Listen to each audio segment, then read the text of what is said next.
Warahmatullahi wabarakatuh. Kami mahasiswa-mahasiswi keperawatan Universitas Imelda Medan. Di sini kami ingin memberikan edukasi etika batuk dan bersin. Selamat menyaksikan. Yang pertama, kita bisa menggunakan dengan sapu tangan. Apabila sapu tangan tidak ada, kita bisa menggunakan dengan tisu. Caranya yang pertama, menutup hidung dan mulut saat bersin maupun batuk.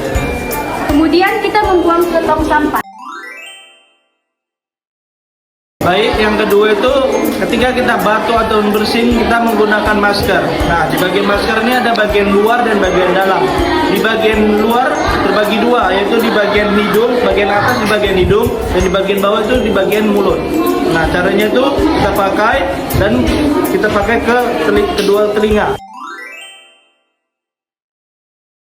Baik, yang ketiga, jika tidak ada tisu maupun sapu tangan, kita bisa menggunakan lengan bagian dalam. Contohnya seperti ini.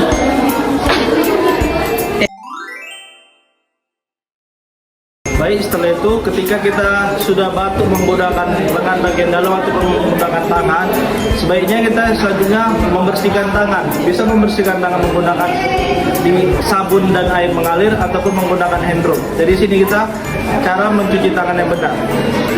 Hanya kita membasuh tangan di air yang mengalir, selanjutnya menggunakan sabun. Dan setelah itu kita basuh telapak tangan, punggung tangan, sela-sela jari, mengunci, baru jempol ibu jari, baru kuku-kuku jari. Setelah itu bilas kembali tangan. Hanya matikan air dengan menggunakan siku. Sekian dari edukasi etika batuk dan bersin dari kami. Sekian, terima kasih. Dadah.